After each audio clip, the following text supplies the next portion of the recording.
باب نمبر 13 امانت کے بیان میں۔ قال اللہ تعالی انا عرضنا الامانة على السماوات والارض والجبال فابین ان يحملنها واشفقن منها الآخر۔ ہم نے اپنی امانت کو آسمانوں، زمین اور پہاڑوں پر پیش کیا تو انہوں نے اس کو برداشت کرنے سے انکار کر دیا اور ڈر گئے، مگر انسان نے اس کو برداشت کیا۔ اس آیت میں امانت سے مراد وہ احکام اور فرائض ہیں جن کے امتثال و انکار سے ثواب و عذاب ملتا ہے۔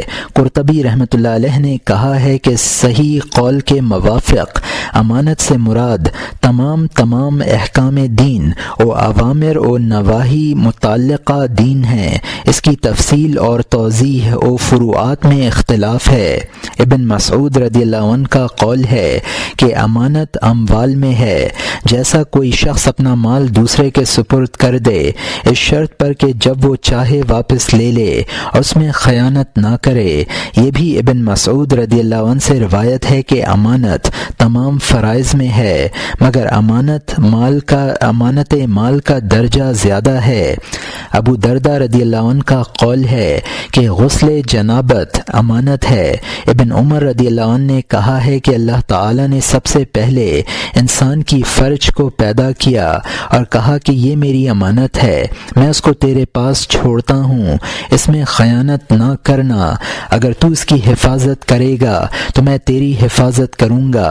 پس فرج امانت ہے، کان امانت ہے، آنکھ امانت ہے، زبان امانت ہے، شکم امانت ہے، ہاتھ پاؤں امانت ہیں، اور جو امین نہیں وہ مومن نہیں ہے۔ حسن رحمۃ اللہ علیہ کا قول ہے کہ امانت جب آسمانوں، زمینوں اور پہاڑوں پر پیش کی گئی تو وہ بما ان چیزوں کے جو ان میں تھیں گھبرا گئے اور کہنے لگے کہ اس بوجھ کو اٹھانے کے قابل ہم نہیں ہیں۔ مجاہد رحمۃ اللہ علیہ کا قول ہے کہ زمینوں اور آسمانوں پر امانت کا پیش کرنا اختیاری تھا نہ لازمی، اگر لازمی ہوتا تو انکار نہ کرتے، اور آدم علیہ السلام پر جب پیش کی گئی تو اس نے اٹھا لیا۔ قفال کا قول ہے کہ آسمانوں اور زمینوں پر امانت کا پیش کرنا بطور ایک تمثیل کے ہے کہ انسان کو جو مکلف بنایا گیا ہے اور اس کو ادائے فرض و اجرائے احکام کی تکلیف دی گئی ہے، یہ اس قدر مشکل ہے کہ اگر یہ بوجھ زمین، آسمان، پہاڑوں وغیرہ پر ڈالا جاتا تو باوجود اس قدر بڑے ہونے کے بھی متحمل نہ ہو سکتے، مگر حضرت انسان نے برداشت کیا کیونکہ وہ اپنے نفس پر ظلم و سختی کرنے والا ہے اور نہیں جانتا کہ اس کے اندر کیا کیا مجبوریاں اور پابندیاں ہیں۔ ابن عباس رضی اللہ عنہ سے روایت ہے کہ آدم علیہ السلام پر یہ امانت پیش کی گئی اور کہا گیا کہ اس کو قبول کر، اگر تو تابع داری کرے گا تو تجھے بخش دوں گا، اور اگر نافرمانی کرے گا تو عذاب دوں گا۔ آدم علیہ السلام نے کہا کہ میں نے قبول کیا۔ وہ روز پورا بھی نہ ہوا کہ اسی دن درخت ممنوع کا پھل کھا لیا۔ اگر اللہ تعالی رحم نہ کرتا اور توبہ قبول نہ کرتا تو سخت تکلیف کا موجب ہوتا۔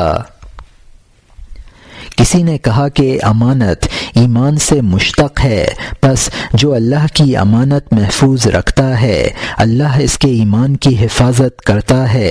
رسول اللہ صلی اللہ علیہ وسلم نے فرمایا ہے جو امانت ادا نہیں کرتا ہے وہ ایمان نہیں رکھتا ہے، اور جو وعدہ ایفا نہیں کرتا وہ دین نہیں رکھتا۔ کسی شاعر نے کیا خوب کہا ہے، تباً لمن رضی الخیانة محیعما ورعن صون الأمانة جانبی رفض الدیانة والمروة فاقتدى تطرى علیہ من الزمان مصائبه۔ افسوس ہے اس شخص پر جو خیانت کو پسند کرتا ہے اور امانت کی حفاظت سے کتراتا ہے، دیانت و مروت کو چھوڑ دیتا ہے اور زمانے کے مصائب میں مبتلا ہے۔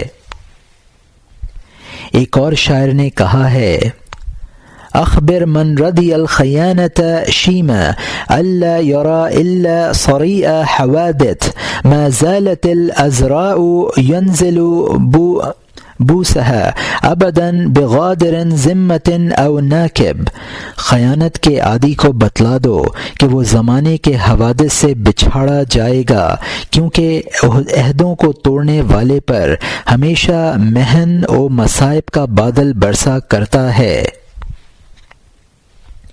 رسول اللہ صلی اللہ علیہ وسلم نے فرمایا ہے کہ مومن کی طبیعت میں خیانت و جھوٹ نہیں ہوتا، نیز یہ بھی فرمایا ہے کہ میری امت میں خیر و برکت رہے گی جب تک کہ امانت پر کاربند اور صدقہ و خیرات کھانے سے متنفر رہے گی۔ فرمایا ہے کہ امانت رکھنے والے کو امانت پہنچا دے، مگر خیانت کرنے والے سے تو خیانت نہ کر۔ بخاری مسلم میں ابو ہریرہ رضی اللہ عنہ سے روایت ہے کہ رسول اللہ صلی اللہ علیہ وسلم نے فرمایا، منافق کی 3 علامتیں ہیں، پہلا گفتگو میں جھوٹ بولتا ہے، دوسرا وعدہ میں خلاف کرتا ہے، تیسرا امانت میں خیانت کرتا ہے۔ یعنی اگر کوئی شخص اس کے پاس کوئی راز امانت رکھے تو اسے ظاہر کرتا ہے، یا مال اس کے حوالے کرے تو اسے خرد برد کر جاتا ہے۔ امانت کی حفاظت ملائکہ مقربین اور انبیاء و مرسلین اور نیکوکار متقین کا کام ہے۔ ان اللہ یأمرکم ان تؤدوا الامانات الی اہلھا، اللہ تمہیں حکم دیتا ہے کہ امانتوں کو ان کے مالکوں کے پاس پہنچا دو۔ مفسرین نے کہا ہے کہ یہ آیت بہت سے احکام شریعت پر مشتمل ہے اور تمام مسلمان حاکم و محکوم، غریب و امیر سب اس کے مخاطب ہیں۔ حاکموں پر واجب ہے کہ مظلوموں کا انصاف کریں اور مسلمانوں کے اموال کی حفاظت کریں، یہی ان کے واسطے اللہ کی امانت ہے جس کے بجا لانے کے وہ ذمہ دار ہیں۔ اور علماء پر واجب ہے کہ عوام الناس کو احکام دین کی تعلیم دیں اور امانت الہی کو بجا لائیں۔ باپ پر واجب ہے کہ اولاد کو نیک تعلیم و تربیت دے اور اس کی تہذیب و تدریب میں کوشش کرے کہ اولاد باپ کے پاس خدا کی امانت ہے، جیسا کہ رسول اللہ صلی اللہ علیہ وسلم نے فرمایا ہے، کلکم راع و کلکم مسئول عن رعیتہ، تم میں ہر ایک اپنی اولاد کی نگہبان و محافظ ہو، اور ہر ایک سے پوچھا جائے گا کہ اس نے اپنی رعیت و امانت کی کیوں کر حفاظت کی۔ زہر الریاض میں لکھا ہے کہ قیامت کے روز ایک شخص لایا جائے گا، اللہ تعالیٰ اسے فرمائے گا کہ تو نے فلانے کی امانت ادا کر دی تھی، وہ کہے گا نہیں۔ اللہ تعالیٰ ایک فرشتے کو حکم دے گا، وہ اس کا ہاتھ پکڑ کر جہنم کی طرف لے جائے گا اور امانت کو قعر جہنم میں پڑا ہوا دکھلائے گا، پھر شخص کو جہنم میں دھکا دے گا، وہ 70 سال میں اس کی تہہ تک پہنچے گا اور امانت کو لے کر اوپر چڑھے گا۔ جب جہنم کے کنارے پر پہنچے گا تو اس کے قدم پھسل جائیں گے، پھر اس میں 70 سال تک گرتا جائے گا، پھر وہ اوپر چڑھے گا اور کنارے پر پہنچ کر پھر اس کا وہی حال ہوگا۔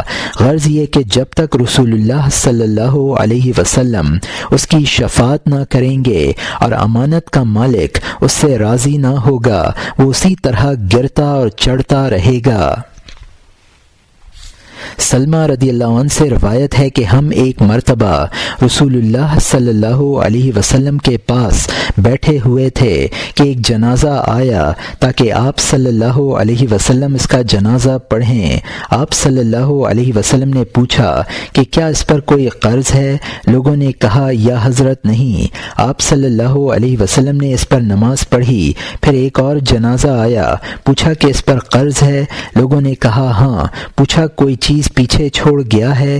کہا گیا کہ 3 دینار۔ اس پر بھی نماز پڑھی۔ پھر تیسرا جنازہ آیا، آپ صلی اللہ علیہ وسلم نے پوچھا اس پر کچھ قرض ہے؟ لوگوں نے کہا ہاں۔ پوچھا کہ کچھ چھوڑ گیا ہے؟ کہا کہ کچھ نہیں۔ فرمایا کہ اپنے بھائی پر نماز پڑھ لو، یعنی آپ صلی اللہ علیہ وسلم نے اس کی نماز جنازہ نہ پڑھی۔